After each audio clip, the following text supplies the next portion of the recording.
So here we are with 7.5, example 10, dynamics and inclined plane. So when a particle is moving along a rough plane, the force of friction is equal to mu r. We know that anyway, and acts as opposed to direction of motion.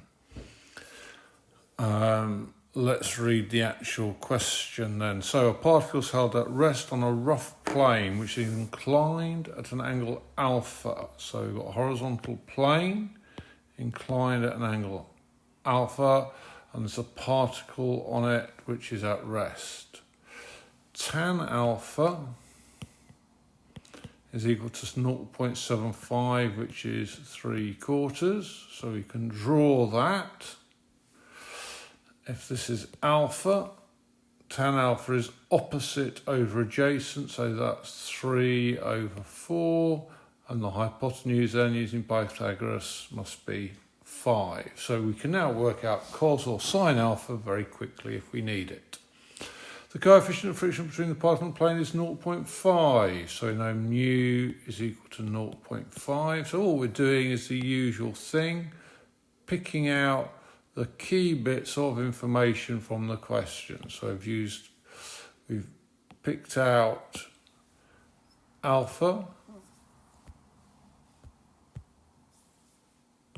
and we've done that bit down here, and we know it's at rest. Tan alpha was 0.75, mu is 0.5. Find the particle is released and slides down the plane. So it's going to slide down the plane.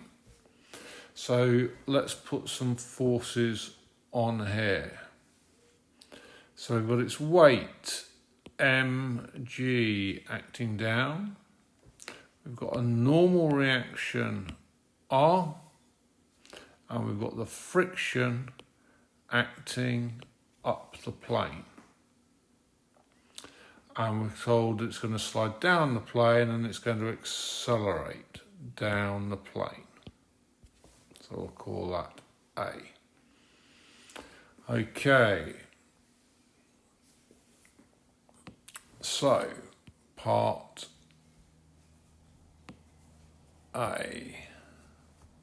Not sure what's happening here. A. Okay. So, if we're going to apply, well, what do you think we need to do? Find the acceleration down the plane. Certainly we're going to need to apply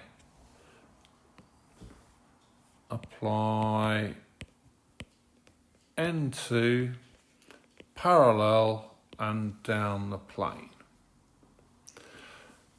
And what have we got? Well, we need to break this force here down into its components. We've got a component acting down the plane, which is going to be opposite the angle. So let's just put the other one in as well.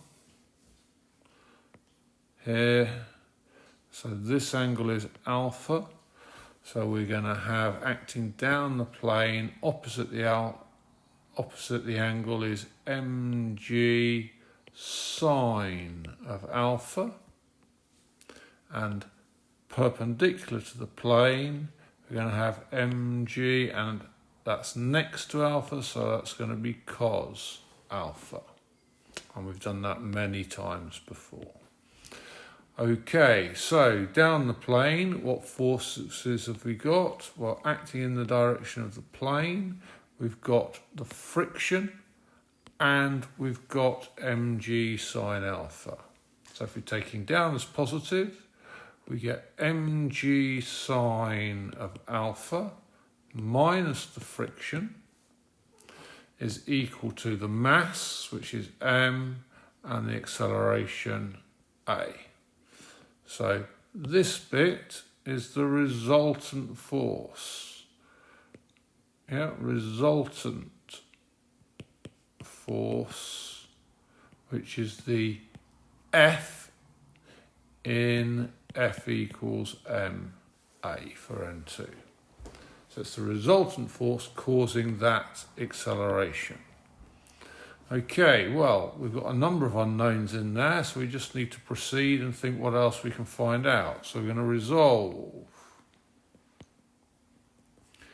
perpendicular to the plane. And when we resolve perpendicular to the plane, what forces have we got involved there? Well, we've got the normal reaction there, and we've got this mg cos alpha in the opposite direction. So if we've gone up and away from the plane as positive, we've got R minus mg cos alpha is equal to 0 this time, since in equilibrium there is no acceleration perpendicular to the plane, it's sliding down the plane. Okay, well, we've still got lots of unknowns that we need to eliminate, and we're looking to find A. So we need to combine these two equations, and we usually do that by looking at the friction. Right, and there's a big clue because we've got friction up here,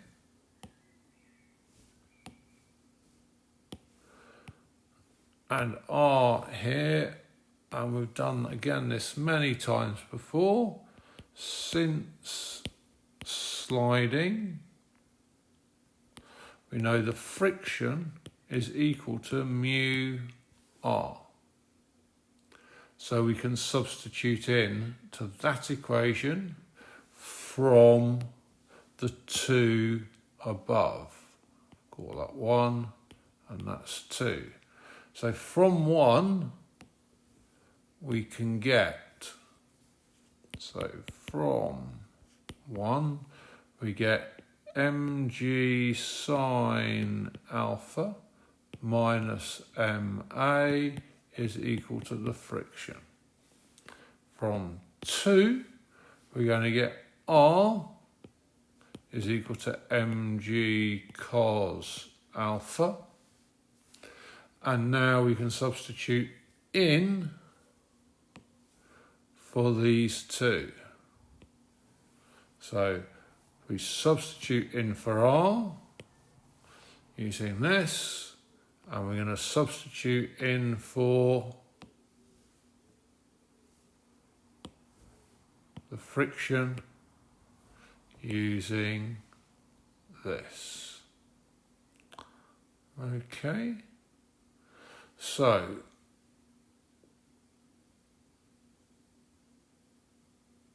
we're going to have friction is equal to mg sine alpha minus ma equals mu. And if we look up earlier, we've got mu is equal to 1/2. So that's 1/2 R. And we've got R down here, which is mg cos alpha.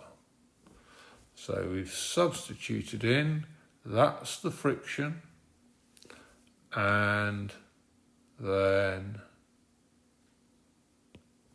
that was the normal reaction. Okay, now if we look at that carefully, there's something that's quite nice about it that's going to help us. Hopefully you've noticed that m is a factor of everything. So if we divide through by m, we can lose the m's from everywhere. So we've got g sine alpha minus a equals g over 2 cos alpha.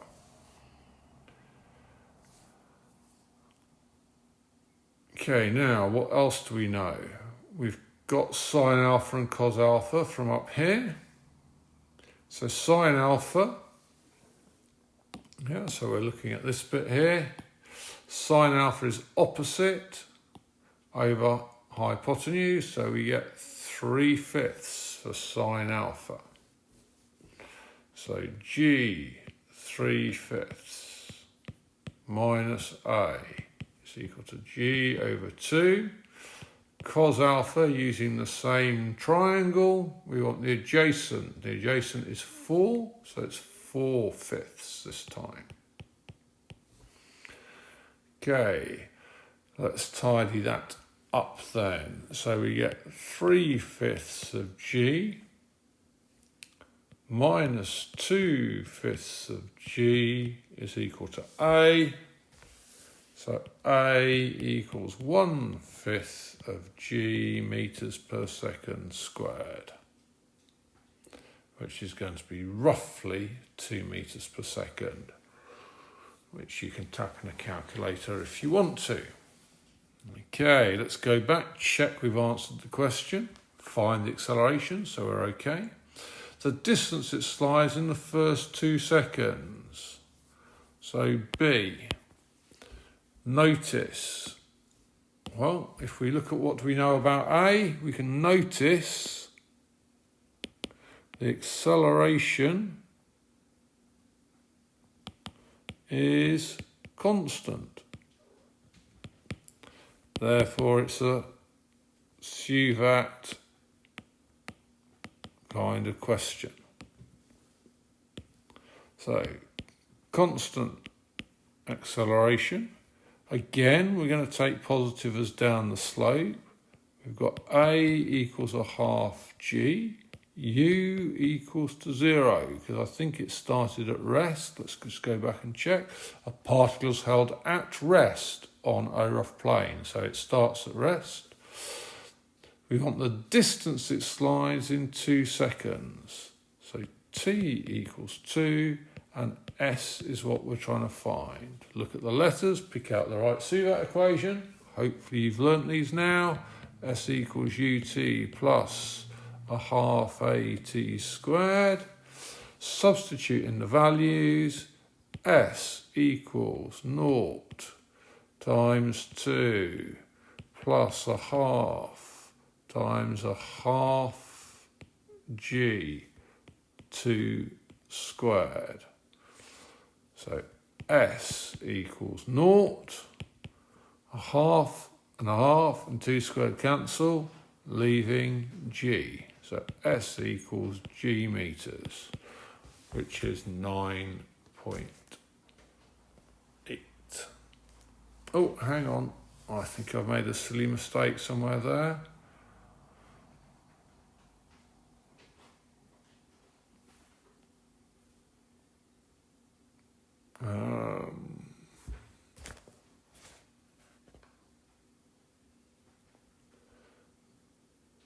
Yeah, I've made a mistake transferring stuff down. Sorry.